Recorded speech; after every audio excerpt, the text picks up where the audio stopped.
ஹல்லேலூயா,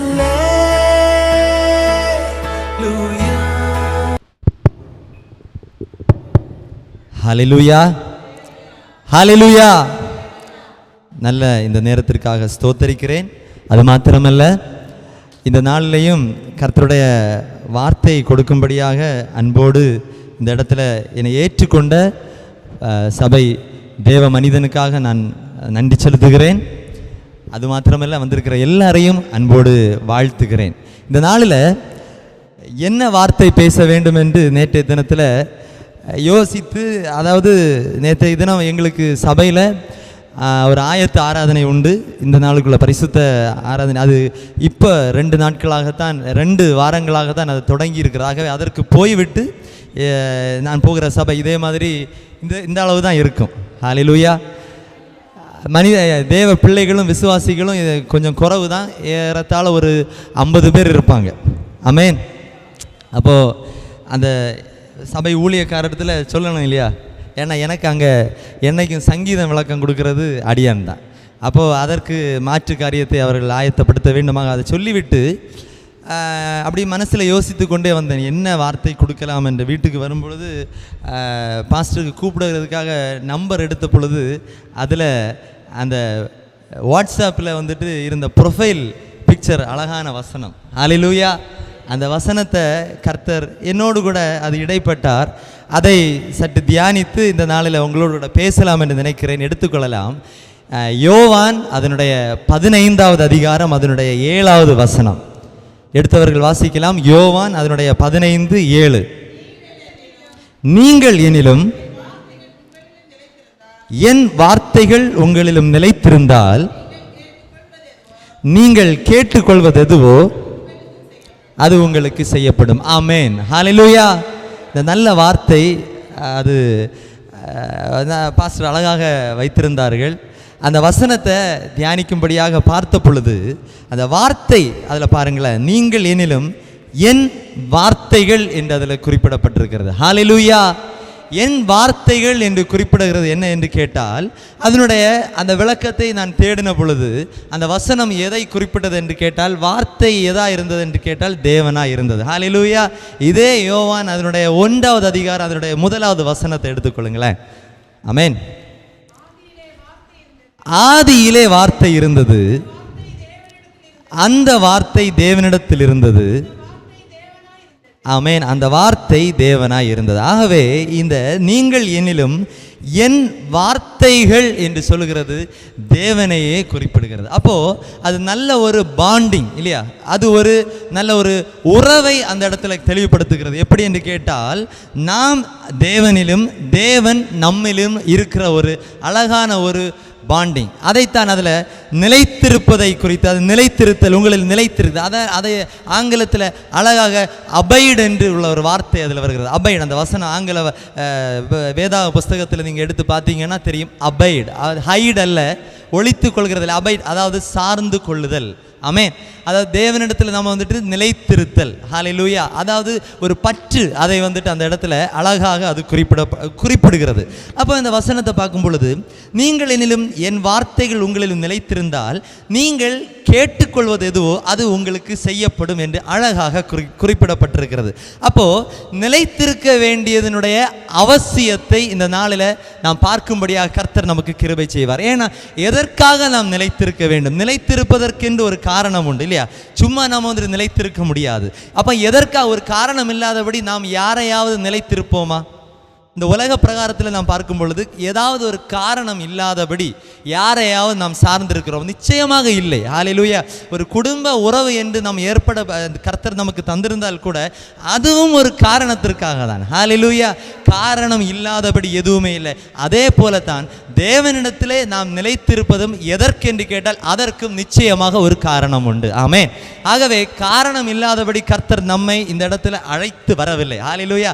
வசனம் தெளிவாக சொல்கிறது. ஏன்னா அவர் யாரை முன் குறித்தாரோ அவர்களைத்தான் அவர் அழைத்திருக்கிறார். யாரை அழைத்திருக்கிறார்களோ அவர்களைத்தான் அவர் என்ன செய்கிறார் என்றால் நீதிமான் ஆக்குகிறார். யாரை எல்லாம் நீதிமான்கள் ஆக்கணும் நினைக்க அவர்களைத்தான் என்ன செய்கிறார், மகிமையும் படுத்துகிறார். ஹல்லேலூயா. ஆகவே காரணம் இல்லாதபடி எதுவுமே இல்லை இந்த உலகத்தில். அவர் நம்மை படைத்திருக்கிறார். அது மாத்திரம் உலகத்தை எதற்காக அவர் உருவாக்கினார் என்று பார்த்தால் கூட அதற்கும் ஒரு காரணம் உண்டு. ஹல்லேலூயா. நாம் இன்றைக்கு பார்ப்பது உலகத்தை உண்டாக்குனதற்கான காரணம் அல்ல. இந்த நேரத்தில் நாம் எதற்காக நிலைத்திருக்க வேண்டும் என்பதை நாம் நிச்சயமாக இந்த நாளில் பார்க்க வேண்டும். அதை பார்ப்பதற்கு எடுத்துக்கொண்டா இதனுடைய முதல் வசனம், இதே 15வது அதிகாரம், அதனுடைய முதல் வசனத்திலிருந்து அப்படியே படித்து போகும் பொழுது அதனுடைய 4வது வசனம். இதெல்லாம் நான் கொஞ்சம் வேகமாக போகிறேன். ஏன்னா எல்லாருமே தேவ பிள்ளைகள், விசுவாசிகள். இந்த வசனம் எல்லாம் என்னை காட்டிலும் நிச்சயமாக உங்களுக்கு அதிக பரிச்சயமான வசனங்கள். ஹல்லேலூயா. இது புதிய வசனம் இல்லை. ஆனாலும் ஆவியானவர் எப்படி பேசுகிறாரோ அப்படியாக நிச்சயமாக கர்த்தர் பேசுவார். அதை இந்த பாருங்க, நான் கேட்டுக்கொண்டேன், எதற்காக நாம் நிலைத்திருக்க வேண்டும், எதற்காக நாம் நிலைத்திருக்க வேண்டும் என்று கேட்டால் அதனுடைய 4வது வசனம், என்னில் நிலைத்திருங்கள் நானும் உங்களில் நிலைத்திருப்பேன். ஹல்லேலூயா. அதனுடைய வசனம் அழகாக இருக்கு. நாம் எதற்காக, ஒரு சில காரணங்களை நான் சொல்கிறேன் எதற்காக நாம் நிலைத்திருக்க வேண்டும் என்று. நாம் எதற்காக அவரிடத்தில் நிலைத்திருக்க வேண்டும் என்று கேட்டால் அவர் நம்மில் நிலைத்திருப்பதற்காக. ஹல்லேலூயா. அவர் நம்மில் எல்லாரும் வாஞ்சைப்படுகிறோம் இல்லையா? இதில் யாராவது ஒருத்தங்க இல்லை என்னிடத்துல ஆண்டவர் நிலைத்திருக்க வேண்டாம் அப்படின்னு நினைக்கிறவங்க உண்டுன்னு ஒரு ஹல்லேலூயா சொல்லுங்களேன். கர்த்தருக்கு ஸ்தோத்திரம். எல்லாரும் கவனமாக இருக்கிறீங்க. ஆமென். ஏன்னா சில இடத்துல இந்த மாதிரி சொல்லும்போது திடீர்னு ஒரு ஹல்லேலூயா அங்கே வரும். ஹல்லேலூயா. ஆனால் தேவ பிள்ளைகளுக்கு ஸ்தோத்திரம். ஆகவே நாம் எல்லாரும் எதை நினைக்கிறோம், கர்த்தர் நம்மில் நிலைத்திருக்க வேண்டும் அப்படின்னு நாம் நினைக்கிறோம் இல்லையா?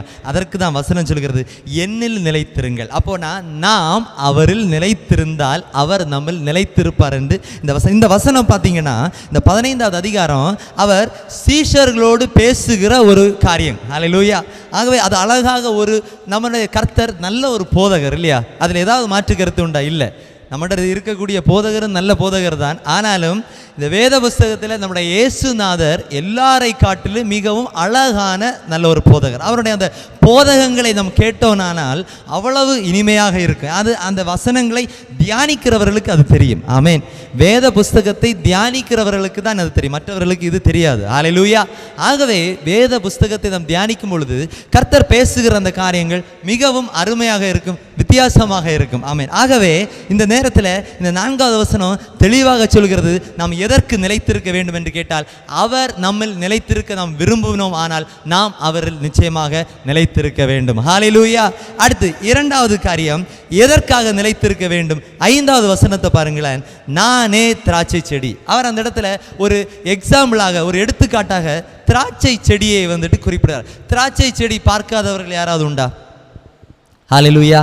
நம்ம இடத்துல இல்லாவிட்டாலும் அது எல்லாருக்குமே மிகவும் தெரியும். தெரியாவிட்டாலும் நம்ம அதை நம்ம மனசுலையாவது நம்ம கொண்டிருப்போம். சின்ன கிளாஸில் படிக்கும் பொழுது அது தெரியும், அது எப்படி அது வளருகிறது. ஆமென். அது இந்த இடத்துல கர்த்தர் அது ஒரு ஓமையாக சொல்கிறார். நானே திராட்சை செடி, நீங்கள் கொடிகள். ஒருவன் என்னிலும் நான் அவனிலும் நிலைத்திருந்தால் அவன் மிகுந்த கனிகளை கொடுப்பான். ஹல்லேலூயா.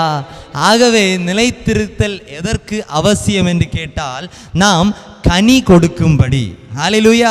அவர் கர்த்தர் அழகாக அதில் இயேசுநாதர் சொல்கிறார், நானே திராட்சை செடின்னு சொல்கிறார். ஹல்லேலூயா. நான் செடி என்று அந்த சில வார்த்தைகள் நுணுக்கமான வார்த்தைகள். நானே அப்படின்னு சொல்கிறதுக்கு அர்த்தம் என்ன என்று கேட்டால் வேறு ஒன்றும் இல்லை.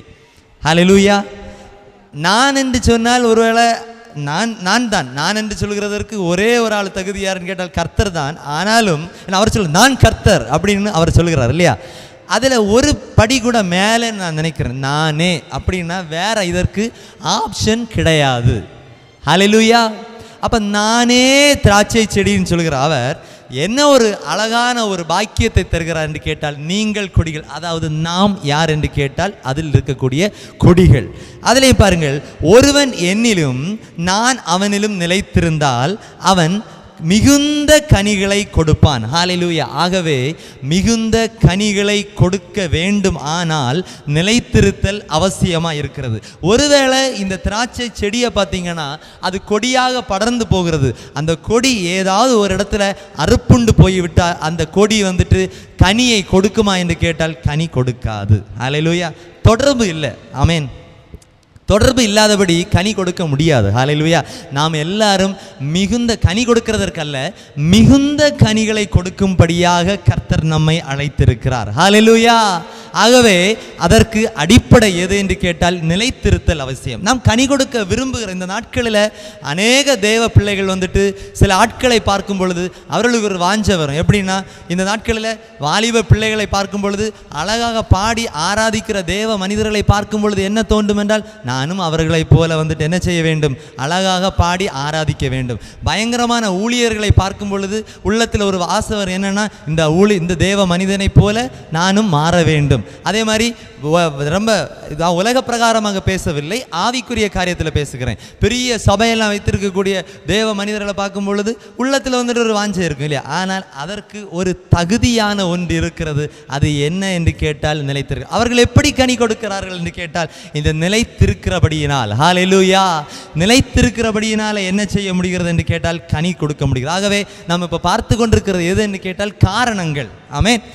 என்னென்ன காரணங்கள் என்று கேட்டால், முதலாவது நாம் அவரிலும் அவர் நம்மில் நிலைத்திருந்தால் தான் கனி கொடுக்க முடியும். இரண்டாவதாக வந்துட்டு அடுத்து அதில் என்னென்னா, அதில் நிலைத்திருந்தால் வந்துட்டு மிகுந்த கனிகளை கொடுக்க வேண்டும். மூன்றாவதாக ஒரு காரியம் என்ன கேட்டால், அதனுடைய 7வது வசனம், நீங்கள் என்னிலும் நம்ம இப்போ முதல்ல படித்த வசனம், நீங்கள் என்னிலும் என் வார்த்தைகள் உங்களிலும் நிலைத்திருந்தால் நீங்கள் கேட்டுக்கொள்வது எதுவோ அது உங்களுக்கு செய்யப்படும். ஹல்லேலூயா. ஆகவே இது வேண்டுதல். நாம் கேட்டுக்கொள்கிற காரியம் எது என்று கேட்டால் தேவனிடத்தில் வைக்கிற வேண்டுதல். அந்த வேண்டுதல் நிறைவேற வேண்டுமானாலும் நாம் என்ன செய்ய வேண்டும் என்றால் நிலைத்திருக்க வேண்டும். ஆமென். நாட்களில் அநேகருக்கு இருக்கக்கூடிய வந்துட்டு ஒரு மிக கம்ப்ளைண்ட் என்னன்னு கேட்டால், அதிகமாக ஜெபித்தும் நம்முடைய ஜெபத்தை கர்த்தர் கேட்கவில்லை. ஹல்லேலூயா. இங்கே சொல்லவில்லை, ஆனால் அநேக தேவ மனிதன வெளியே இருந்து திடீர்னு வருவாங்க, சபையில் வந்துட்டு வரணும், வந்த உடனே அவர்களுக்கு என்ன வேண்டும் என்று கேட்டால் அற்புதங்கள் வேண்டும். ஹல்லேலூயா. அப்படி சில ஆட்கள் வந்துட்டு சில அலைக்கழிக்கிற ஆவிகள் உண்டு. அதனால் ஒரு சபையில் நிற்க மாட்டாங்க, ஒரு சபையில் போவாங்க, அற்புதம் உடனே கிடைக்காட்டா அடுத்த சபைக்கு போவாங்க.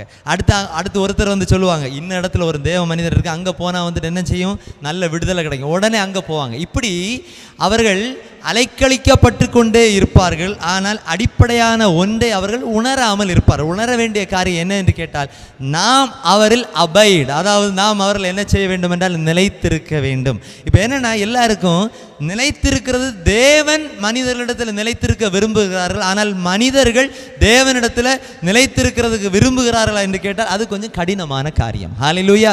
சும்மா நமக்கு வந்துட்டு நிலைத்திருக்க முடியாது இல்லையா? நிலைத்திருக்கிறானா அப்படின்னா வேற, இந்த கொடியை பார்த்தா அதுக்கு இஷ்டப்பட்ட இடத்துல எல்லாம் போக முடியுமான்னு கேட்டால் போக முடியாது. ஹல்லேலூயா. திராட்சை செடியை பார்த்தீங்கன்னா அதற்கு இல்லையா, இங்கே ஒரு இடத்துல அதுக்கு மூடு இருக்கும், அது வந்துட்டு அங்கே ஜங்ஷனில் போய் வந்துட்டு வளருமா? நிச்சயமாக முடியாது. அதற்கென்று ஒரு குறிப்பிட்ட பகுதி உண்டு. ஆகவே தேவன் நம்மிடத்தில் விரும்புகிற நிலைத்திருத்தலுக்கு உள்ளே இருக்கக்கூடிய ரகசியமும் இதைத்தான். ஆகவே இந்த நிலைத்திருத்தலை நாம் புரிந்து கொண்டால், நான் பேசுனது யாருக்கு என்று கேட்டால் நமக்கல்ல, வெளியுள்ள ஆட்களுக்காக பேச. நாம் எல்லாரும் தேவனிடத்தில் நிலைத்திருக்கிறபடியினால தான் இந்த பகல் வேளையில் நம்ம என்ன செய்திருக்கிறோம், தேவ சமூகத்தில் வாஞ்சையோடு வந்திருக்கிறோம். ஹல்லேலூயா. இல்லையா? அந்த வாஞ்சை எதனால் வந்தது என்று கேட்டால் அவர் மீது நிலைத்திருக்கிறபடியினால். ஆமென். அதை நான் விசுவாசிக்கிறேன். ஆகவே இந்த இடத்துல பேசுகிறது என்ன என்று கேட்டால், இது எப்படி நம்முடைய வேண்டுதல்கள், தேவனிடத்தில் வைக்கக்கூடிய விண்ணப்பங்கள் அவர் கேட்டுக்கொள்ள வேண்டுமானால் நாம் என்ன செய்ய வேண்டும், நிலைத்திருக்கிறது அவசியமாக இருக்கிறது. ஹல்லேலூயா. ஒரு காரியத்தை கூட கடைசியாக சொல்கிறேன், எது என்று கேட்டால் 1 யோவான் அதனுடைய 2வது அதிகாரம் அதனுடைய 28வது வசனத்தை எடுங்களா. 1 யோவான் அதனுடைய 2வது அதிகாரம் அதனுடைய 28வது வசனம். ம் ம் ம் ம் ம் ம் தைரியம் உள்ளவர்களாய் இருக்கும் படிக்கு அவரில் நிலைத்திருங்கள். இதுதான் கடைசியாக தேவ மனிதர்களுக்கு இல்லை விசுவாசிகளுக்கு இருக்கக்கூடிய கடைசி ஒரு எதிர்பார்ப்பு என்ன என்று கேட்டால், அவருடைய வருகையில் நாம் என்ன செய்யப்பட வேண்டும் என்றால் நினைக்கப்பட வேண்டும். ஹல்லேலூயா. அவருடைய வருகையில் நாம் நினைக்கப்பட்டால் மாத்திரமே என்ன செய்ய முடியும், நாம் வெட்கப்படாதபடி. ஏன்னா இந்த வசனம் இதுவே ஒரு தனியான ஒரு சப்ஜெக்டாக தான் இப்போ இந்த பேசுகிற வசனம். ஏன்னா இந்த நாட்களில் நாம் வந்து ஆராதிக்கிறோம், தேவ சமூகத்தில் அதிகமாக வந்து கொண்டிருக்கிறோம். எல்லா காரியத்திலையும் முன்னிட்டு நின்று எல்லாவற்றையும் செய்கிறோம். ஆனால் அப்படிப்பட்டவர்களுடைய உள்ளத்தில் என்ன இருக்கும் என்று கேட்டால், நமக்கு எல்லாருக்கும் ஒரு பரிபூர்ண விசுவாசம் உண்டு. நம்முடைய மரணம் முந்தி கொள்ளாவிட்டால் அவருடைய வருகை நிச்சயமாக இருக்கிறது. அந்த வருகையில் நாம் என்ன செய்ய மாட்டோம், வெட்கப்படாதபடி நாம் நினைக்கப்படுவோம் என்கிற விசுவாசம் நமக்கு எல்லாருக்கும் இருக்கிறது இல்லையா? ஹல்லேலூயா. அந்த விசுவாசத்தில் இருக்கும்போது அது ஒரு எதிர்பார்ப்பு. அந்த எதிர்பார்ப்பு நிறைவேறாமல் போக என்ன நம்ம செய்ய வேண்டும் என்றால் நிலைத்திருக்க வேண்டும் என்று வசனம் சொல்கிறது. அதுதான் இந்த இடத்துல வருகிறது. என்ன என்று கேட்டால், அதற்கு முன்பாக வெட்கப்பட்டு போகாமல், அதாவது இது எப்படின்னா, நம்ம வந்து எதிர்பார்த்துட்டே இருக்கிறோம். இப்போ ஒரு சின்ன எக்ஸாம்பிள் சொல்லலாம் இல்லையா? நம்ம ஒரு இடத்துல வந்துட்டு நிற்கிறோம், நிறைய பேர் இருக்குது, ஒரு ஆளை நம்ம பார்க்குறோம் தூரத்தில் இருந்து, நம்ம எதிர்பார்க்குறோம் அவர் நம்மளை பார்த்த உடனே அவரே வந்துட்டு கை அசைத்து என்ன செய்ய வேண்டும், ஓடி வந்து. இன்றைக்கி நான் இங்கே வந்தப்போ நம்முடைய பாஸ்டர் என்ன செய்தாங்கன்னா, ஜெபம் முடித்த உடனே ஓடிக்கு எனக்கு வந்துட்டு ஆச்சரியமாக இருந்தது. ஏன்னா அதற்கு அவர் வந்து என்னை கூட்டிகிட்டு போகிற அளவுக்கு வந்துட்டு நான் பெரியவனோ இல்லை தகுதியுடையவனோ அல்ல. ஆனாலும் அவர் வந்து எல்லாவற்றுக்கு மேலாக இங்கே கொண்டு உட்கார வச்சார். அது வந்துட்டு அது பயங்கர ஒரு கிருபையாக நான் நினைக்கிறேன். ஹல்லேலூயா. அப்படின்னா இந்த எதிர்பார்ப்பு, அது நம்ம வெளியே ஒரு எக்ஸாம்பிள் சொல்கிறது, ஒரு இடத்துல நம்ம நிற்கும்போது ஒருவர் நம்மை பார்க்க வருகிறார் என்ற ஒரு கூட்டமாக இருக்கிறது. இல்லை நம்ம எல்லாருக்கும் பழக்கம் இருக்கும், அநேகரை வந்துட்டு ஒருவேளை என்ன செய்திருப்போம், ரயில்வே ஸ்டேஷனில் போய் நமக்கு தெரிந்தவங்களை கூட்டி கொண்டு வர போயிருப்போம். இல்லை வந்துட்டு ஏர்போர்ட்டுக்கு போய் நம்ம கூட்டி கொண்டு வந்திருப்போம். இல்லை எதுவாக இருந்தாலும் அந்த இடத்துல போகும் பொழுது அந்த மனிதன் யார், அங்கே வரக்கூடியவர் நம்மை பார்த்த உடனே கையசைத்து அவர்களை சிரிக்கணும்னு நினைப்போம். இல்லை அதை விட ஒரு கல்யாண வீட்டுக்கு தான் போகிறோம், வேறு ஒன்றும் இல்லை. எல்லாருக்கும் தெரிஞ்ச ஒரு எக்ஸாம்பிள், எல்லாரும் போன ஒரு இடத்தை சொல்லுவோம். கல்யாண வீட்டுக்கு போகும்பொழுது நம்ம எல்லாரும் எதிர்பார்க்குற காரியம் என்ன என்று கேட்டால், நம்ம போன உடனே அந்த கல்யாண வீட்டிற்குரிய அந்த உரிமையாளர் இல்லை அந்த வீட்டில் இருக்கக்கூடிய ஏதோ ஒரு நபர் நம்மளை வந்துட்டு நல்லா சிரித்து நம்மளை வந்துட்டு வரவேற்க வேண்டும் என்பது நம்முடைய ஒரு எதிர்பார்ப்பு. ஆனால் அது இல்லாமல் போகும் பொழுது, இல்லை நம்ம முன்னாடியே இன்னொருத்தரை பயங்கரமாக வந்துட்டு அவங்க கூட்டிக்கிட்டு போகும்பொழுது நமக்கு என்ன செய்யும், லேசாக ஒரு மாதிரி மனசுக்கு ஒரு வெட்கம் இருக்கும் இல்லையா? அந்த சூழ்நிலை அப்போ இங்கே நம்ம என்னென்னா, இந்த எதிர்பார்ப்போடு நம்ம என்ன செய்கிறோம், எல்லா ஆராதனைகளிலும் கலந்து கொள்கிறோம், தேவனுடைய காரியத்திற்காக முன் நிற்கிறோம், எல்லாவற்றையும் செய்கிறோம், தினந்தோறும் ஜெபிக்கிறோம், வேதம் வாசிக்கிறோம். ஆனால் இந்த இடத்துல வெட்கப்படாது இருக்க வேண்டும் என்றால் நாம் ஒன்று செய்ய வேண்டும், நிலைத்திருக்க வேண்டும். ஹல்லேலூயா. நிலைத்திருக்கக்கூடியதனுடைய அவசியம் இங்கே தான். நம்ம எல்லாம் செய்துவிட்டு கடைசி தருணத்தில் கர்த்தர் வருகிற வேளையில் நாம் வந்துட்டு வெட்கப்படாமல் இருக்க வேண்டுமானால் நம்ம என்ன செய்ய வேண்டும், நிலைத்திருக்கக்கூடியது மிக மிக அவசியமாக இருக்கிறது. ஹல்லேலூயா. ஆகவே நிலைத்து இருக்காவிட்டால், இந்த நம்ம இவ்வளோ நேரம் பார்த்ததில் நமக்கு வரக்கூடிய ஒரு முக்கியமான காரியம் என்னன்னு கேட்டால், நிலைத்திருக்காவிட்டால் நம்ம என்ன செய்ய முடியாது, கனி கொடுக்க முடியாது. ஹல்லேலூயா. பக்கத்தில் இருக்கிறவங்க கையை பிடிச்சி சொல்லுங்களேன், நிலைத்திருக்காவிட்டால். தைரியமாக சொல்லுங்கள், ஒன்றும் இல்லை, நீங்கள் எல்லாம் ஃப்ரெண்ட்ஸு தானே. ஆமேன். ஹல்லேலூயா. கையை பிடிச்சி சந்தோஷமாக சொல்லுங்கள், நிலைத்திருக்காவிட்டால் கனி கொடுக்க இயலாது. ஆமேன். ஹல்லேலூயா. அப்படின்னு அந்த காலை வேளையில் நிலைத்திருப்பது வந்துட்டு மிகவும் அவசியமாக இருக்கிறது. நிலைத்திருந்து தான் ஆக வேண்டும். ஹல்லேலூயா. அதற்கு தான் நம்ம என்ன செய்கிறார், கர்த்தர் நம்மை அழைக்கிறார். ஆகவே ஒரு வசனத்தில் பார்த்தோம், நாம் வந்துட்டு மிகுந்த கனிகளை கொடுக்க வேண்டியது அவசியமாக இருக்குது. ஏன்னா நாம் நிலைத்திருந்தால்தான் மிகுந்த கனிகளை கொடுக்க முடியும். அதைத்தான் அந்த 8வது வசனம் ஒரு முறை கூட நான் படிக்கிறேன். நீங்கள் மிகுந்த கனிகளை கொடுப்பதனால் என் பிதா மகிமைப்படுவார், எனக்கும் சீஷராய் இருப்பீர்கள். ஹல்லேலூயா.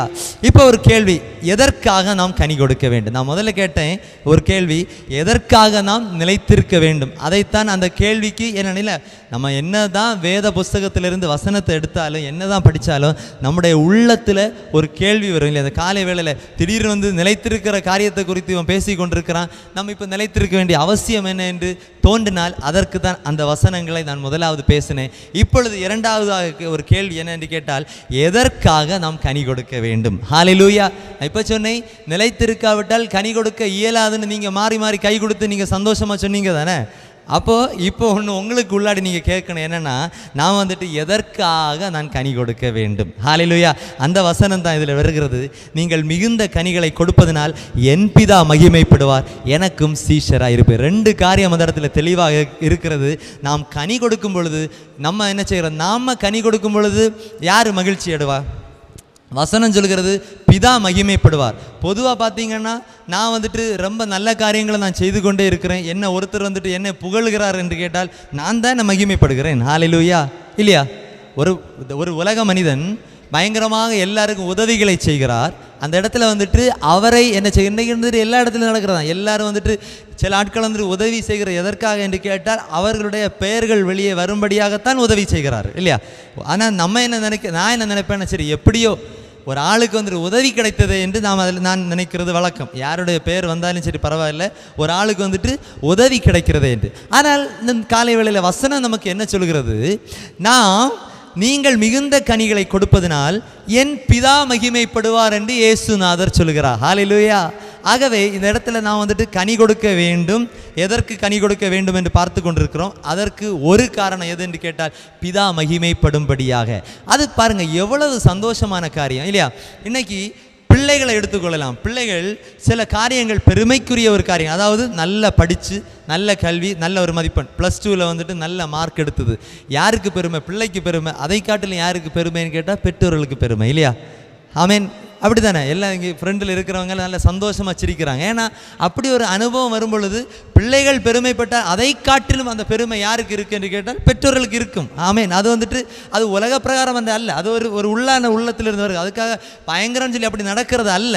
ஆனால் உள்ளுக்குள்ள ஒரு சந்தோஷம் இல்லையா, நம்முடைய பிள்ளை வந்துட்டு அது பெருமைப்படுகிறார். அதுபோலத்தான் இங்கே இயேசுநாதர் என்ன சொல்கிறார், நாம் அதிகமாக கனிகளை கொடுப்போமானால் நம்முடைய பரம பிதா என்ன செய்கிறார் என்றால் மகிமைப்படுகிறார். அது எவ்வளவு பாக்கியம். ஹல்லேலூயா. ஆகவே இந்த காலை வேளையில் நாம் கனிகள் கொடுக்கிறவர்களாய் அல்ல, மிகுந்த கனி என்று கேட்டால் அதிகமான கனி. ஒரு கனி போதாது, அதிக கனிகளை நாம் என்ன செய்ய வேண்டும், கொடுக்க வேண்டும். அது ஒருவேளை வந்து ஆவிக்குரிய கனிகளாக இருக்கலாம். அது நம்ம இப்போ பார்க்கிறதன்படி ஆவிக்குரிய கனிகளைத்தான். இந்த வேத வசனத்தின்படியாக நிலைத்திருக்கிற என்று கேட்டால் அவருடைய வார்த்தை நம்மள நிலைத்திருக்க வேண்டும் என்று நாம் பார்த்தோம் இல்லையா. அப்படின்னா அந்த வார்த்தை நிலைத்திருக்குமானால் நாம் என்ன செய்வோம், அதிக கனிகளை கொடுப்போம். அந்த அதிக கனிகளை கொடுப்பதனால் யார் மகிமைப்படுவார் என்று கேட்டால் நம்முடைய பிதாவானவர் மகிமைப்படுகிறார். அதைத்தான் அந்த 15வது அதிகாரம் அதனுடைய 16வது வசனத்தை பாருங்களேன். நீங்கள் என்னை, இதே அதிகாரம் தான் நம்ம பார்த்து கொண்டிருக்கிறோம். நீங்கள் என்னை தெரிந்து கொள்ளவில்லை, நான் உங்களை தெரிந்து கொண்டேன். சரி, நீங்கள் என் நாமத்தினாலே பிதாவை கேட்டுக்கொள்வது எதுவோ அதை அவர் உங்களுக்கு கொடுக்கத்தக்கதாக நீங்கள் போய் கனி கொடுக்கும் படிக்கும், உங்கள் கனி நிலைத்திருக்கும் படிக்கும் நான் உங்களை ஏற்படுத்தினேன். ஹல்லேலூயா. இந்த காலை வேளையில் இந்த வசனம் பாருங்களேன். எதற்கென்று கேட்டால் நாம் இயேசுவின் நாமத்தினால அநேக காரியங்களை நாம் என்ன செய்கிறோம், விண்ணப்பம் செய்கிறோம் இல்லையா. அதற்கு தான் முதல்ல சொன்னோம், அநேகருக்கு வந்துட்டு அவர்கள் வேண்டிக் கொள்கிற காரியங்கள் உடனடியாக நடக்க வேண்டும் என்கிற எண்ணம் உண்டு. ஆனால் நிலைத்திருக்கிறவருடைய காரியத்தை வந்துட்டு அது கொஞ்சம் கடினமான காரியம் தான். நான் ஏற்கனவே சொன்னேன், நிலைத்திருக்கான்னா நம்முடைய விருப்பத்திற்கு போக முடியாது, இந்த விருப்பத்திற்கு தான் போக முடியும். இந்த விருப்பம் என்று கேட்டால் நமக்கு அவர் தந்திருக்கிற கற்பனைகளின் படித்தான் என்ன செய்ய முடியும், நாம் வந்துட்டு நடக்க முடியும், நிலைத்திருப்போம் ஆனால் இல்லையா. ஹல்லேலூயா. அப்போ இந்த நிலைத்திருப்பதனால நம்ம இங்கே பார்க்கிறோம் என்ன செய்கிறோம், பிதாவான நம்ம அதிக கனிகளை கொடுக்க வேண்டும். அந்த அதிக கனிகளை கொடுப்பதனால் யார் மகிமைப்படுவார்? முதல் காரியம் பிதாவானவர் மகிமைப்படுகிறார். இரண்டாவது அடுத்து வருகிறேன், நாம் என்ன செய்ய வேண்டும், அதில் வந்து அப்படி கனிகள் கொடுத்தால்தான் நாம் அவருடைய சீஷராக முடியும். ஆனால் இப்போ நம்ம பார்க்கிறது எதுன்னு கேட்டால் பிதா எப்படி மகிமைப்படுவார்? நாம் வந்துட்டு ஜபிக்கிற காரியம் நிறைவேறுகிறது. இப்போ சபை ஊழியர் நம்முடைய தேவ மனிதன் இருக்கிறார், அவர்களிடத்தில் நீங்கள் வருகிறீங்க ஒரு ஜப விண்ணப்பத்தோடு, அவர் அதற்காக ஜெபிக்கிறார், அந்த காரியம் நிறைவேறுகிறது என்று கேட்டால் அந்த காரியம் நடக்கிறது, வெற்றியாக நடக்கிறது. அப்படின்னா அதில் யார் மகிமைப்படுகிறார்? ஹல்லேலூயா. சொல்லுங்க. பிதாவானவர் மகிமைப்படுகிறார் இல்லையா. ஒரு நாள் அவர் வந்துட்டு நினைக்க மாட்டார் நான் ஜெபம் பண்ணதுனால யாக்கணும், அவரை கொண்டு கர்த்தர் அந்த காரியத்தை செய்கிறார். ஹல்லேலூயா. இது ஊழியருக்கு இதே மாதிரி தான் நமக்கும். ஏன்னா நம்ம வந்துட்டு நம்ம தேசத்தில் நம்ம எல்லாரும் பார்த்து கொண்டே இருக்கிறாங்க இல்லையா. எப்படி நம்ம காலையில் எழும்பி நல்ல வெள்ளையாக நல்ல சாரியெல்லாம் உடுத்து நல்ல வெள்ளையாக துணியெல்லாம் போட்டு நம்ம என்ன செய்கிறோம் என்றால் ஓடோடி சபைக்கு போகிறோம், அதிக நேரம் சபையில் செலவிடுகிறோம், வேத புஸ்தகத்தை எடுத்துக்கொண்டு போகிறோம். அப்படி இருக்கும் பொழுது நம்ம என்ன செய்கிறோம், நம்மிடத்தில் வந்துட்டு ஒரு ஆள் வந்துட்டு ஒரு காரியத்திற்காக சொல்லுகிறார், இந்த காரியத்திற்காக நீங்கள் ஜெபிக்கணும் அப்படின்னு. நாம் ஜெபித்து அது வேறு மனிதனாக இருந்தால் வேறு சபையுடைய ஆளாக இருந்தால் என்ன நடக்கும், ஜெபித்து அந்த காரியம் நிறைவேறும். ஒரு வியாதி இருக்கிறான்னு வச்சுக்கிடுங்களேன், அந்த வியாதிக்காக நாம் ஜெபிக்கிறோம், அந்த இடத்துல கர்த்தர் கிருபையாக ஒரு விடுதலை தருகிறார் என்றால் அந்த ஆத்துமா எங்கு வருகிறதற்கு வாய்ப்பு இருக்கிறது என்று கேட்டால் நம்முடைய சபைக்கு வருகிறதற்கு வாய்ப்பு உண்டா? நிச்சயமாக உண்டு. அப்போ அந்த ஆத்துமா இங்கே வந்தது என்று கேட்டால் யார் மகிமைப்படுகிறார் என்று கேட்டால் நம் நிமித்தமாக நம்முடைய தேவன் மகிமைப்படுகிறார். ஹல்லேலூயா. இப்போ உங்களுக்கு புரிந்தது என்று நினைக்கிறேன். அந்த மகிமை எப்படி வரும்? நம்ம வந்துட்டு சும்மா வேத புஸ்தகத்தை எடுத்து அழகாக வந்துட்டு நல்ல புது துணியெல்லாம் உடுத்து வந்தோமானால் உடனே நடக்குமா என்று கேட்டால் நடக்காது. வசனம் சொல்கிறது நாம் நிலைத்திருந்தால் தான் என்ன செய்ய முடியும்? கனி கொடுக்க முடியும். கனி கொடுக்க வேண்டுமென கேட்டால் நாம் அவர் நிலைத்திருக்க வேண்டும். ஆகவே நிலைத்திருந்தால் தான் நம்முடைய ஜெபம் ஆண்டவர் என்ன செய்வார் என்றால் அங்கீகரிப்பார். அங்கே ஒரு விடுதலையை செய்கிறார். அல்லேலூயா. அப்போ அவருடைய நாமம் மகிமைப்படுகிறது. ஆகவே நாம் வந்துட்டு கனி கொடுக்க வேண்டியது அவசியமா என்று கேட்டால் மிக அவசியமாக இருக்கிறது. இப்போ என்னென்னா அப்போ தான் நமக்கு இதற்கு உள்ள நம்ம இதனுடைய டேஸ்ட்டை நம்ம வந்துட்டு புரிந்து கொண்டால்தான் நமக்கு உள்ள ஒரு வாஞ்சை உருவாகும். கனி அல்ல, மிகுந்த கனிகளை கொடுக்கும்படியாக. ஹல்லேலூயா. அதான் திரும்பவும் சொல்கிறேன், கனிகள் அல்ல மிகுந்த கனிகளை கொடுக்கும்படியாக நாம் என்ன செய்வோம்? வாஞ்சைப்படுவோம். இல்லை இப்படி ஒரு அற்புதம் நடக்கும், அப்போ நம்முடைய ஆத்மா என்னது பயங்கர சந்தோஷமாக இருக்கும். அடுத்து நமக்கு தோணும் இன்னமும் நம்ம அதிகமாக இதே மாதிரிப்பட்ட காரியங்கள் நமக்கு நடக்கணும் என்று, நமக்கு நடக்க வேண்டும் என்று கேட்டால் நாம் என்ன செய்ய வேண்டும்? நிலைத்திருக்க வேண்டும். ஹல்லேலூயா. அதைத்தான் இன்னொரு வசனத்தை கூட நான் எடுத்து பேசலாம்னு நினைக்கிறேன். எடுத்துக்கொள்ளலாம். மத்தேயு அதனுடைய 5வது அதிகாரம் அதனுடைய 16வது வசனம். ஆமென். மத்தேயு அதனுடைய 5வது அதிகாரம் அதனுடைய 16. ம் ம் ம் ம் ம் ஹல்லேலூயா. இது இப்போ என்ன என்று கேட்டால் இங்கே என்ன சொல்லப்படுகிறது? மனுஷர் உங்கள் நற்கிரியைகளை கண்டு. ஹல்லேலூயா. ரெண்டும் ஒன்று தான். ஆமென். நம்ம முதல்ல பார்த்தது என்னென்று கேட்டால் நாம் வந்துட்டு வேண்டிக் கொள்கிற காரியங்கள் நிறைவேறுகிறது இல்லையா? இப்போ வேண்டிக் கொள்கிற காரியங்கள் நிறைவேறுகிறது, அதன் நிமித்தம் தேவனுடைய நாமம் மகிமைப்படுகிறது. இங்கே நம்முடைய நற்கிரியைகளை கண்டு. ஒரு ஆள் நற்கிரியை எப்படி நற்கிரியை உடையதாக இருக்க முடியும் என்று கேட்டால் அவரில் நிலைத்திருந்தால் மாத்திரமே நற்கிரியை கொடுக்க முடியும். ஹல்லேலூயா. அதற்கு தான் இந்த இடத்துல வந்துட்டு இயேசுநாதர் அந்த இந்த யோவான் 15 அவர் என்ன சொல்கிறார்? 2வது வசனம், யோவான் 15:2, என்னில் கனி கொடாதிருக்கிற கொடி எதுவோ அதை அவர் அறுத்து போடுகிறார். ஆனால் பாருங்க, கனி கொடுக்கிற கொடி எதுவோ அது அதிக கனிகளை கொடுக்கும்படி அதை சுத்தம் பண்ணுகிறார். ஹல்லேலூயா. இப்போ நான் தான் முதல்ல சொன்னேன், ஆண்டவருடைய நாமம் மகிமைப்படும்படியாய் நாம் நற்கிரியை, கிரியை என்கிறது வந்துட்டு சிங்குலர், கிரியைகள் என்கிறது வந்துட்டு ப்ளூரல். அதாவது இது இல்லையா, கிரியை உடையவர்களாய் நாம் மாறும் பொழுது நம்மை கிரியைகள் நற்கிரியைகள் செய்யும்படியாக கர்த்தர் என்ன செய்கிறார்? அதிகமாக சுத்தப்படுத்துகிறார். ஹல்லேலூயா. இதில் வந்துட்டு ஒரு சந்தேகம் வேண்டாம். ஏன்னா நாம் இப்போ என்ன செய்கிறோம்? நம்முடைய வீட்டில் நம்ம வந்துட்டு ஒரு எக்ஸாம்பிள் சொல்கிறோம். நம்ம வாவலி கடைக்கு போய் நல்ல அழகான ஒரு செடியை வாங்கி, நல்ல கொய்யா காய்க்கிற ஒரு செடியை வாங்கி நம்ம வீட்டில் கொண்டு நடுறோம். அவங்க என்ன சொல்கிறாங்கன்னா இது 1 வருஷத்திலே காய்க்கணும். அந்த 1 வருஷம் நம்ம என்ன செய்வோம்? அதற்கு நல்லா வந்துட்டு உரையெல்லாம் போட்டு தண்ணியெல்லாம் ஊற்றி அதிகமாக வந்து ஒரு வருஷம் அடுத்து நம்ம அது பார்த்துருப்போம். அடுத்து ஒருவேளை 1 மாதம் 2 மாதம் ஃபார் எக்ஸாம்பிள் ஒரு 1.5 வருஷம் ஆச்சு, கனி கொடுக்கல. அப்போ நமக்கு எப்படி இருக்கும்? ஹல்லேலூயா. இது ஏன் கனி கொடுக்கல? ஒரு மனசுக்குள்ளாடி ஒரு எண்ணம் வந்து கொண்டே இருக்கும். அப்படி போய் ஒரு 2 வருஷம் ஆச்சு, கனி கொடுக்கல. அப்படியே போகுது, அது அப்படியே கரண்டு நிற்குதுன்னு நாம் என்ன செய்வோம்? ஹல்லேலூயா. அதை அப்படியே தூக்கி மாட்டிட்டு அடுத்த வாவலி வரும்போது இது உள்ளத்தில் வராமல் இருக்காது இல்லையா? அப்போ நம்ம என்ன செய்யும்? இதை வந்துட்டு எடுத்து அங்கே போகும்போது நமக்கு தோணும், அங்கே வீட்டில் ஒன்று கனி கொடாமல் இருக்குது. அப்போது ஒரு செடி அங்கேருந்தே வாங்கி கொண்டு நம்ம என்ன செய்வோம்? இங்கே வந்து இதை தூக்கி மாற்றிட்டு இன்னொரு செடியை வைப்போம். அது ஒருவேளை கொய்யாவாக இருக்கலாம், இல்லை வேறு ஏதாவது கனி கொடுக்குறதா இருக்கலாம். எதுவோ மனிதர்களாக நமக்கு என்ன செய்கிறது? இது தோன்றுகிறது இல்லையா? அதைத்தான் நீங்கள் தேவன் சொல்கிறார். அதே இது பாருங்களேன், நல்ல அதிகமாக வீட்டில் கனி கொடுக்கக்கூடிய, அதாவது நல்ல காய்க்கக்கூடிய ஒரு தென்னை இருக்குதுன்னா எந்த சூழ்நிலை வந்தாலும் அந்த தென்னையை வந்துட்டு முறிக்க தோணுமா? சில இடங்களில் நான் பார்க்குறேன், ஸ்லாபு வார்த்து போட்டால் கூட ஓட்டையை போட்டு அந்த தென்னையை உள்ளே விட்டுட்டு வார்த்து போடுகிறாங்க. ஹல்லேலூயா. அது ஏனென்றால் அது மிகுந்த கனிகளை கொடுக்கறதுனால நாம் அதை பராமரிக்கிறோம் இல்லையா? இதைத்தான் நம்முடைய தேவன் நமக்கு செய்கிறார். நாம் அதிக கனிகளை கொடுப்போமானால் இதை இனமும் நாம் கனிகள் கொடுக்கும்படியாக கர்த்தர் என்ன செய்ய நம்மை அதிகமாக சுத்தப்படுத்துகிற பரிசுத்தப்படுத்துகிறார். ஹல்லேலூயா. அவருடைய நாமம் மகிமைப்படும்படியாக அதிகமாக நம்மை அவர் பரிசுத்தப்படுத்துகிறார். ஹல்லேலூயா.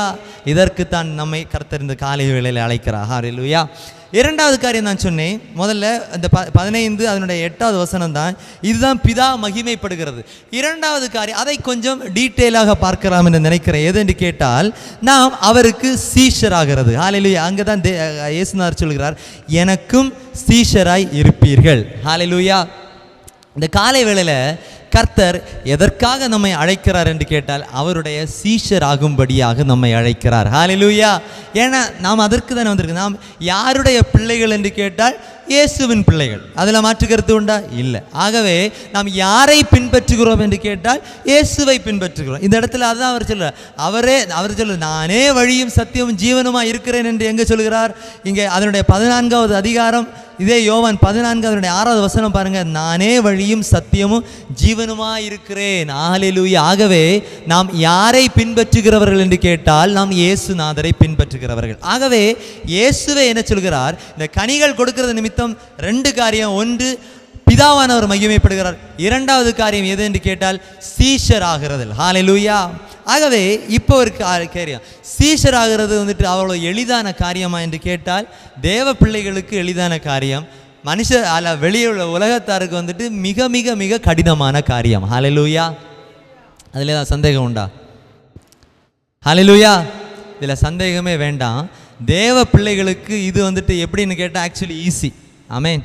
தேவ பிள்ளைகளுக்கு ஈஸி. ஆனால் வந்துட்டு உலகத்தானுக்கு கஷ்டம். ஏன்னா நான் அதான் சொன்னேன், நிலைத்திருக்கிறது வந்துட்டு கொஞ்சம் கஷ்டம்தான். அதாவது ஒரு கட்டுப்பாடுக்குள் இருப்பது என்று கேட்டால் கொஞ்சம் கஷ்டம்தான். ஆகவே இந்த இடத்துல என்ன என்று கேட்டால் நாம் சீஷர் ஆகிறது. அப்போ இப்போ உங்களுக்கு ஒரு கேள்வி, எப்படி சீஷர் ஆகிறது? ஹல்லேலூயா.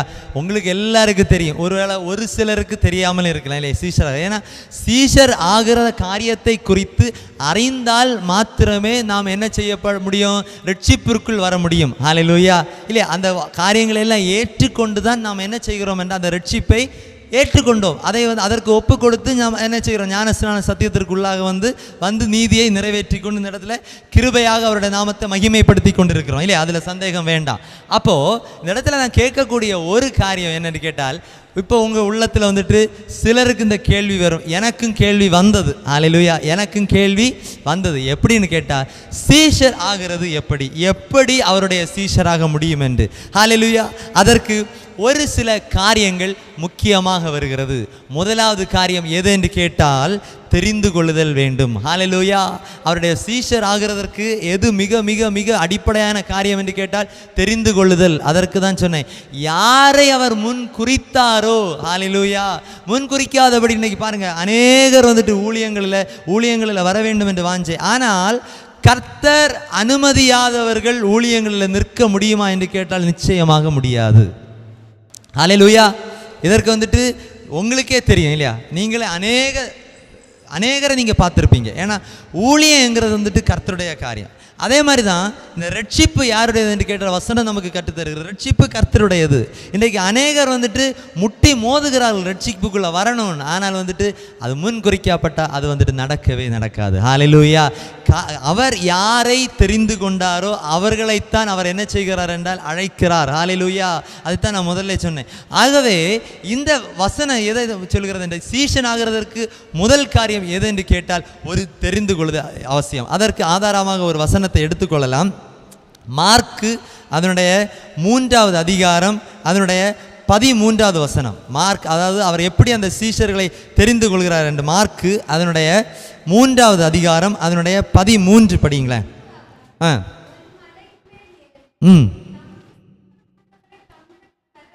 பாருங்க, தமக்கு சித்தமானவர்களை, சும்மா வந்துட்டு வழிபோக்கர் என்று அதில் இல்லை. ஹல்லேலூயா. ஏன்னா இயேசுநாதர் மலைகளில் எல்லாம் போய் பிரசங்கம் பண்ண இந்த நாட்களில் இருக்கக்கூடிய ஊழியக்காரர்களை போல அல்ல. அவர்கள் அப்போஸ்தலர், நான் கிருபையாக ஒரு காரியத்தை மாத்திரம் இதில் சொல்ல வேண்டும். ஏன்னா நான் பெரிய இந்த வசனத்தில் எல்லாம் தேர்னவன் அல்ல. ஆனாலும் கர்த்தர் கிருபையாக என்ன செய்கிற ஒவ்வொரு நாளும் அடியானுக்கு அநேக காரியங்கள் இந்த வசனத்தின் மூலமாக கற்றுத்தந்து கொண்டிருக்கேன். நான் முதல்ல நினச்சேன் அதுக்கு ஒரு சூழ்நிலை வந்ததுன்னா சாட்சியை சொல்லி இந்த காரியத்தை இந்த வசனங்களை வந்துட்டு பேசணும்னு. பாருங்கள், அதாவது உண்மையை சொல்லணும்னா மிகவும் மோசமான ஒரு பாவியாக இருந்தேன். ஹல்லேலூயா. பாஸ்டருக்கு என்னை பற்றி தெரியுமோ என்னமோ, நான் வந்துட்டு பயங்கர மோசமான ஒரு பாவியாக இருந்தேன். ஆனால் கர்த்தர் சில காரியங்களை அடியானுடைய வாழ்க்கையில் என்ன செய்தார் என்றால் அனுமதித்தார். சில நெருக்கங்களை அனுமதித்தார், சில கஷ்டங்களை அனுமதித்தார், சில அவமானங்களை அனுமதித்தார். எதற்காக என்று கேட்டால் அவருடைய பிள்ளையாக தெரிந்து கொள்ளும்படியாக. இந்த இடத்துல சாட்சியாக சொல்ல முடியும். ஏன்னா சில நெருக்கங்கள் இப்போ இந்த இடத்துல சாட்சி சொல்ல வரல, ஆனாலும் இந்த காரியத்தை தெரிந்து கொள்ளுதலை சொல்கிறதுனால நான் அது ஞாபகத்துக்கு வந்தது. எப்படின்னா சில கஷ்டமான சூழ்நிலைகளை கர்த்தர் அனுமதித்தார். அந்த கஷ்டத்தில் இருந்த பொழுது, ஏன்னா நான் வந்துட்டு அடிப்படையான ஆள் யாருன்னு கேட்டால் சிஎஸ்ஐ பேக்ரவுண்டில் இருந்து உள்ள ஒரு மனிதன். ஆனால் கர்த்தர் கிருபையாக சில நெருக்கங்களை அனுமதி. அது எப்போ புரிந்தது? அநேக நெருக்கங்கள் வந்தது, ஆனால் ஒரு சில இறுக்கமான கடினமான காரியங்கள் வந்த பொழுதுதான் உணர முடிந்தது இது தேவன் அனுமதித்தது என்று. ஹல்லேலூயா. இந்த உணர்வு தேவ மனிதர் பிள்ளைகளுக்கு மிக மிக அவசியம். இன்னைக்கு அநேகருக்கு வந்துட்டு இல்லாத ஒரு காரியம் எது என்று கேட்டால் உணர்வு. ஹல்லேலூயா. கர்த்தர் எனக்கு அடியானுக்கெல்லாம் அநேக தருணங்களை தந்தார். ஒரு பயங்கரமான ஒரு ஆக்சிடெண்ட் தந்தாங்க. அதில் வந்துட்டு இங்கே எல்லாம் அடித்து சிதறி என அந்த ஃபோட்டோ உண்டு. அந்த முகத்தை பார்த்தா இப்போவும் எனக்கு கஷ்டமாக இருக்குது. இதான் நான் என்ன. ஹல்லேலூயா. அப்படிப்பட்ட ஒரு மிக மோசமான ஒரு விபத்தை தந்தார். அப்போ கூட அடியான் என்ன செய்யவில்லை என்று கேட்டால் உணரவில்லை. ஹல்லேலூயா. உணராதபடி அதிலிருந்து எல்லாம் ரெக்கவரி ஆகி வந்ததுக்கப்புறம் திரும்பவும் பழையது மாதிரி தான் என்ன செய்தது, என்னுடைய வாழ்க்கை இருந்து கொண்டிருந்தது. ஆனால் ஒரு சூழ்நிலை வந்த பொழுது எல்லா பக்கத்திலும் இருந்து இருக்கும், அடுத்து வழி இல்லை. ஏன்னா அவர் தான் சொல்கிறார், நானே வழி. ஹல்லேலூயா. எல்லா இடம் அடைக்கப்பட்டாச்சுன்னா அடுத்து ஒரே ஒரு வழி தான் இருக்கும். அது வேற ஒரு வழியும் இல்லை, இந்த வழி தான். ஹல்லேலூயா. அந்த வழியிலாக கர்த்தர் என்ன செய்தார் என்றால் கொண்டு போய் காட்டின பொழுது கிருபையாக, பெருமையாக சொல்கிறதால கிருபையாக கர்த்தர் என்ன செய்தார் என்றால் அதற்குள்ள கொஞ்சம் கொஞ்சமாக கொண்டு வந்து இந்த நாட்களில் வந்துட்டு ஆண்டவருடைய சமூகத்தில் நின்று சொல்ல முடியும். கிருபையாக என்ன செய்கிறார், இதுக்குள்ளாக கொண்டு இருக்கிறார். தரிசனங்களை தந்து கர்த்தர் நடத்தி கொண்டிருக்கிறார். ஹல்லேலூயா. தரிசனங்களை தந்து கர்த்தர் நடத்துகிறார். ஆகவே தான் நான் சொல்கிறது, தெரிந்து கொள்ளுதல் மிக மிக அவசியம். இன்றைக்கு அநேகருக்கு தெரிந்து கொள்ளுதல் இருந்தாலும் உணர்வற்றவர்களாக இருக்கிறார்கள். ஹல்லேலூயா. தெரிந்து கொள்ளுதல் இருக்கிறது, அது சில தேவ மனிதர்களை கொண்டு கர்த்தர் பேசுவார், இல்லை அவர்களுக்கே உணர்வு வரும். ஆனாலும் அது கொஞ்ச நாள் நின்றுட்டு அது என்ன போய்விடும். ஆனால் தேவ பிள்ளைகளுக்கு என்ன, நீங்கள் ஒவ்வொரு நாளும் கர்த்தரிடத்தில் கேட்க வேண்டிய காரியம், தாவீதை போல உணர்வுள்ள இருதயம் வேண்டும் என்று நாம் கேட்க வேண்டும். ஹல்லேலூயா. நம்முடைய ஜெபங்களில் ஒரு ஜெபம் எதாக இருக்க வேண்டும் என்று கேட்டால் உணர்வுள்ள இருதயம். ஹல்லேலூயா. அந்த உணர்வுள்ள இருதயம் இருந்தால் தான் என்ன செய்ய முடியும், பாவத்திற்கு விலகி போக முடியும். ஹல்லேலூயா. ஆகவே தான் அந்த அழைப்புக்குள்ள நிற்க முடியும். ஆகவே தெரிந்து கொள்ளுதல். இங்கே பாருங்க, இவர் சும்மா இயேசுநாதர் வழிபோக்கரை தெரிந்து கொள்ளவில்லை, அவர் அழகாக தெரிந்தெடுக்கிறார். எப்படின்னு பார்த்தா, பின்பு அவர் ஒரு மலையின் மேல் ஏறி தமக்கு சித்தமானவர்களை, பிதாவின் சித்தத்தின்படி ஆனவர்களை தம்மிடத்தில் வரவழைத்தார். அவர்கள் அவரிடத்தில் வந்தார்கள்.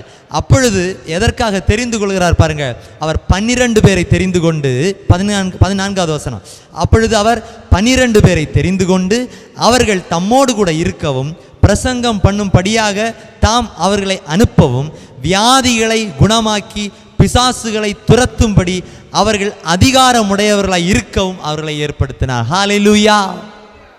ஆகவே தெரிந்து கொள்ளுதல் எதற்கென்று கேட்டால் இந்த காரியங்கள். ஹல்லேலூயா. இந்த நாட்களில் தெரிந்து கொள்ளுதல் மிக மிக அவசியம். சீஷன் ஆகும்படி இந்த தெரிந்து கொள்ளுதல் எதற்கென்று கேட்டால், இன்றைக்கு அநேகர் தெரிந்து கொள்ளப்பட்டிருக்கிறார்கள், ஊழியங்களில் இருக்கிறார்கள், கிருபைகள் பெற்றாலும் வெறுமையாக இருக்கிறார்கள். ஆமென். அதற்காக கர்த்தர் நம்மை அழைக்கவில்லை. கர்த்தர் எதற்கு அழைத்திருக்கிறார் என்று கேட்டால், இங்கே பாருங்க, அவர் 12 பேரை தெரிந்து கொண்டு சும்மா அவர்களோடு கொண்டு நடந்து கொண்டே மாத்திரம் இருக்கவில்லை, அவர்களை அதிகாரப்படுத்துகிறார். ஹல்லேலூயா. குணமளிக்க அதிகாரப்படுத்துகிறார், பிசாசை எதிர்க்க அவர் அதிகாரப்படுத்துகிறார், சுவிசேஷம் அறிவிக்க அவர் அதிகாரப்படுத்துகிறார். அப்படி என்றால் இந்த நாட்களில் நம்மை எதற்காக இந்த ரட்சிப்பிற்குள் அவர் கொண்டு வந்திருக்கிறார் என்று கேட்டால், கர்த்தருடைய ஊழியத்தை செய்ய. ஹல்லேலூயா. நம்ம இன்னைக்கு எப்படின்னா, நம்மன்னு சொல்கிறதுனால தப்பாக நினைக்காதீங்க, நம்ம இல்லை.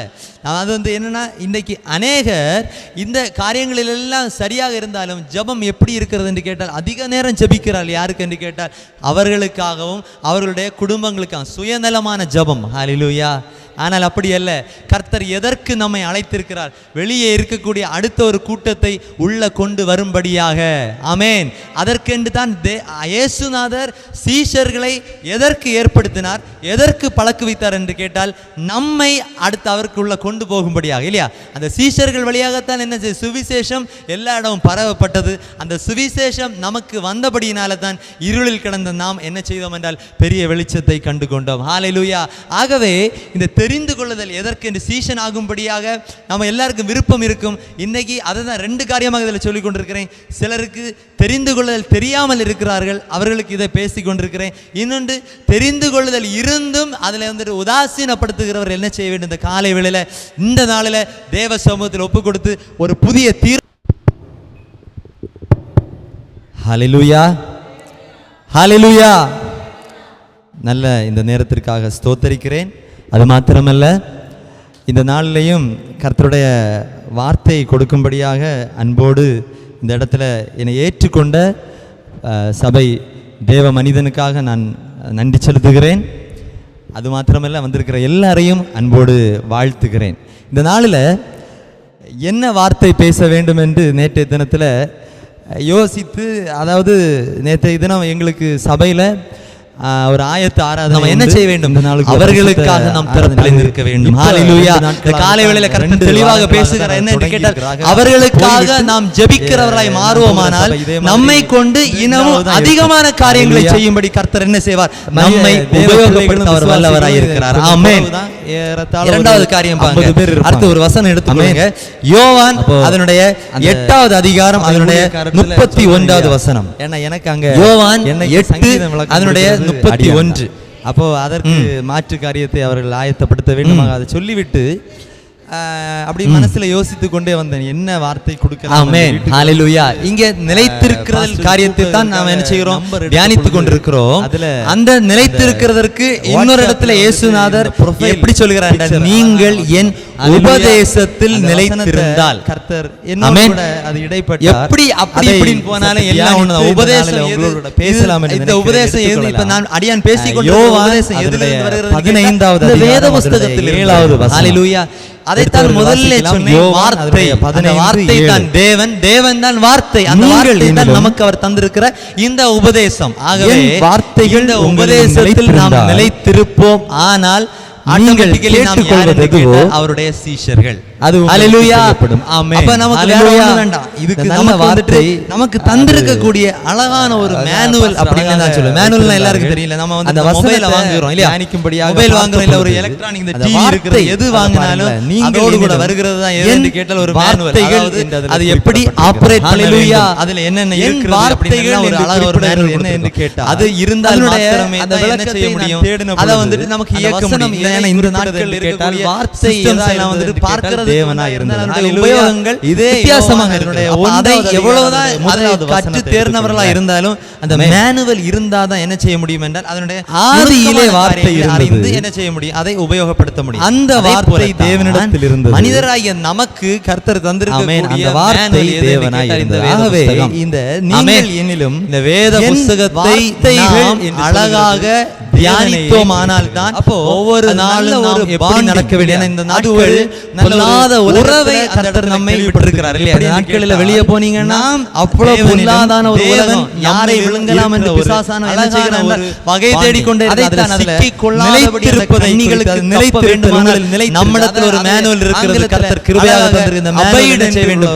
நாம் கற்று தேர்ந்தவர்களாக இதன்படி நடக்கிறவர்களாக நாம் மாறுவோமானால் உலகத்தில் வந்துட்டு என்ன நடந்தாலும் கர்த்தருடைய பிள்ளைகளுக்கு ஒரு குறையும் இல்லை. ஹல்லேலூயா. அதான் தாவீது அழகா சொல்லலாம். என்ன சொல்கிறார்? இந்த இடத்துல என்னதான் சிங்கக்குட்டிகள் தாழ்ச்சி அடைந்து பட்டினியா இருந்தாலும் கர்த்தரை தேடுகிறவர்களுக்கு ஒரு நன்மையும் குறைபடாது. இந்த நாட்களில் குறிப்பிடுகிறோம் யுத்தத்தினுடைய செய்திகள் எது நடந்தாலும் நாம் தேவ பிள்ளைகள் கலங்க வேண்டிய அவசியம் இல்லை. கர்த்தர் நமக்கு அதைத்தான் கற்றுத் தருகிறார் இல்லையா? உலகத்துல பஞ்சம் வந்தாலும் நாம் அவர்களுக்கு ஜெபிப்போம். ஆனா வந்து அந்த பஞ்சம் என்ன செய்யாது என்றால் நம்மை அணுகாது.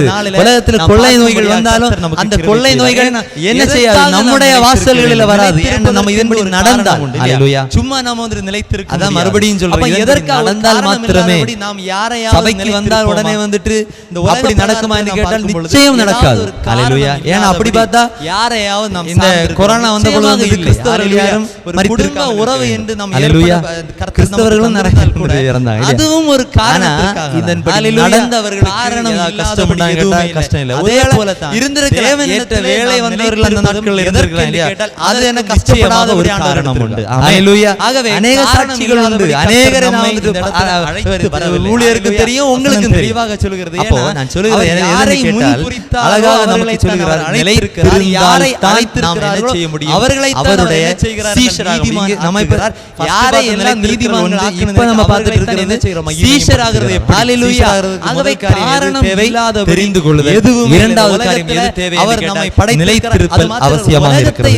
மூன்றாவது பாருங்கள், மிக முக்கியமான காரியம், அடிப்படையான காரியம், அதுதான் மிக மிக முக்கியமான காரியம், அன்பு ஹalleluya. எதற்காக இருக்க வேண்டும், இதே யோவான் அதனுடைய 13வது அதிகாரம் அதனுடைய 35வது வசனம், இதே 15வது அதிகாரம் அதனுடைய முதல் வசனத்திலிருந்து அப்படியே படித்து போகும் பொழுது அதனுடைய அன்புள்ளவராய் இருந்தால், இதெல்லாம் வந்துட்டு நான் கொஞ்சம் வேகமாக போகிறேன், ஏன்னா எல்லாருமே தேவ பிள்ளைகள், ஆமென். ஹalleluya. எவ்வளவு அழகாக இருக்கிறது. நீங்கள் ஒருவர் அன்புள்ளவர்களாய் இருந்தால், இது புதிய வசனம் இல்லை, யாரும் வந்துட்டு ஐடி கார்டு போட்டுக்கொண்டு நடக்க வேண்டிய அவசியம் இல்லை. பேசுவார் ஹalleluya. பாருங்க, வெள்ளை வஸ்திரம் தரித்து கொண்டு நடக்க வேண்டிய அவசியம் இல்லை. நிலைத்திருக்க வேண்டும், ஆராதனைக்கு வருகிறது வெளியே வந்துட்டு நாம வந்துட்டு ஆண்டவருடைய பிள்ளைன்னு சொல்லி எப்போ வந்துட்டு வெள்ளையில தான் இருக்கணும்னு அவசியம் இல்லை. உங்களில் நிலைத்திருப்பேன் ஹalleluya. நம்முடைய அன்பு எதை காட்டுகிறது, நாம் அவருடைய பிள்ளைகள், அவருடைய சீஷர்கள் என்பதை வெளியே காட்டுகிறது ஹalleluya. நாட்களில் பாருங்க, அவர் தேவ பிள்ளைகள், நான் வந்துட்டு இங்கே எல்லாரும் ஹalleluya, அவர் நம்ம நடந்து உங்களுடைய வாகனங்களில் சபைக்கு நினைக்கிறேன். இல்ல ஒரு இடத்துல ஒரு சம்பவம் நடந்ததை பார்த்து அதனால வேண்டாம் அப்படின்னு நினைக்கிறவங்க பஸ்ல ஹalleluya சொல்லுங்க. அநேக நாட்களுக்கு முன்பதாக கர்த்தருக்கு ஸ்தோத்திரம், எல்லாரும் கவனமாக இருங்க. ஆராதனைக்கு போகிறார்களா இல்ல சில இடத்துல வந்து போய் கொண்டு வருகிறார்களா அப்படின்னு தெரியல, ஒரு ஹalleluya அங்க வரும். வெள்ளை ஹalleluya, வெள்ளையில இருந்து போய் நமக்கு தெரியும் என்னது. ஆகவே நாம் எல்லாரும் எதை நினைக்கிறோம், சபைக்கு போய் கொண்டு இல்ல போக போகிறார்கள், நிலைத்திருக்க வேறு பஸ்ல நினைப்பாம். அந்த பஸ்ல சீட்டுக்கு அவை அடிச்ச அடிய பார்த்தீங்கன்னா அவ்வளவு மனசு கஷ்டமா இருந்தது. அவர் நிலைத்திருந்தால் அவர் நம்ம நிலைத்து கொண்டிருப்பார். ஏன்னா இந்த பிள்ளைகள் அந்த இடத்துல சாட்சியோடு இருக்க வேண்டும், சீஷர்களோடு பேசுகிற ஒரு இருந்தா கூட பரவாயில்லை. ஆனா ஆகவே நீங்களும் பார்த்திருப்பீங்க, இந்த சில வாகனங்கள் வரும்பொழுது அதுல ஏதாவது குடும்பமாக போவார்கள். ஆனா அவர்கள் வந்துட்டு அந்த போதகர் ஒரு நல்ல தவறு நடந்தாலும் அந்த இடத்துல இறங்கி நின்னுட்டு அவர்கள் வந்துட்டு காட்டுகிற வேலைகளை காட்டி ஆண்டவருடைய நாமத்தை மகிமைப்படுத்தாதபடி தூஷித்துக் கொண்டிருக்கிற போதகர்களை கேட்ட நேரமே பார்த்தோம். நம்முடைய நற்கிரியை எதை செய்ய வேண்டும் என்றால் அவரை மகிமைப்படுத்துகிறதாக மாற வேண்டும் ஹalleluya. அதைத்தான் இந்த இடத்துல சொல்கிறது, நம்முடைய அன்பு எதை காட்ட வேண்டும் என்றால் நாம் அவருடைய சீஷர்கள் என்பதை நாம் என்ன செய்ய வேண்டும், காட்ட வேண்டும். அருமையாக இருக்கும், ஒருவர் நாம் என்ன செய்ய வேண்டும் என்றால் அன்பாய் இருக்க வேண்டும். அந்த தெளிவாக சொல்கிறது, நம்ம ஒருவரோடு ஒருவர் அன்பாய் இருப்பதற்கு முன்னதாக ஒரு அன்பு நமக்கு மிக அவசியமாக இருக்கிறது. எடுத்துக்கொள்ளலாம். இதே அதிகாரம், இந்த 14வது அதிகாரத்தினுடைய 21வது வசனம், எதற்காக நிலைத்திருக்க வேண்டும். 5வது வசனத்தை பாருங்களேன், நானே திராட்சை செடி. அவர் அந்த இடத்துல ஒரு எக்ஸாம்பிளாக நாம் முதலில் தேவனிடத்தில் அன்பாய் இருந்தால் தான் என்ன செய்ய முடியும் ஹalleluya. பிற மனுஷர் நம்ம இடத்துல இல்லாவிட்டாலும் அந்த தேவனிடத்தில் அன்பாய் இருப்பதற்கு நாம் என்ன செய்ய வேண்டும், மறுபடியும் திரும்ப அதுதான் வருகிறது. எது என்று கேட்டால் அவருடைய கற்பனைகளை, அதான் கற்பனைகளை பெற்றுக்கொண்டு அவைகளை கைக்கொள்கிறவனே அவரிடத்தில் அன்பாய் இருக்கிறான் ஹalleluya. நானே திராட்சை செடி. எப்படி எங்க போனாலும் ஒருவன் மோதினாலும் கடைசியாக நான் இதை நிலைத்திருந்தால் எனக்கு வந்து மிகுந்த கனிகளை கொடுப்பான். இந்த ஹalleluya. ஆகவே நிலைத்து இவ்வளவு நேரம் இந்த செய்தி பேச வேண்டிய அவசியம் இல்லை, ஒரே வார்த்தையில சொல்லி கனி கொடுக்கும் கேட்டால் ஹalleluya நடக்கணும் அவ்வளவுதான் ஹalleluya. அதை தான் இப்ப நம்ம என்ன செய்கிறோம், இப்படி திராட்சை செடி வந்துட்டு ஹalleluya பேசிக் கொண்டிருக்கிறோம் ஹalleluya. அடிப்படையான ஒரே ஒரு காரியம் என்ன கேட்டால், தேவ பிள்ளைகளை இந்த வசனத்தின்படி நாம் நடப்போமானால் ஹalleluya ஒன்றுமே நமக்கு வேண்டாம். வசனம் என்ன,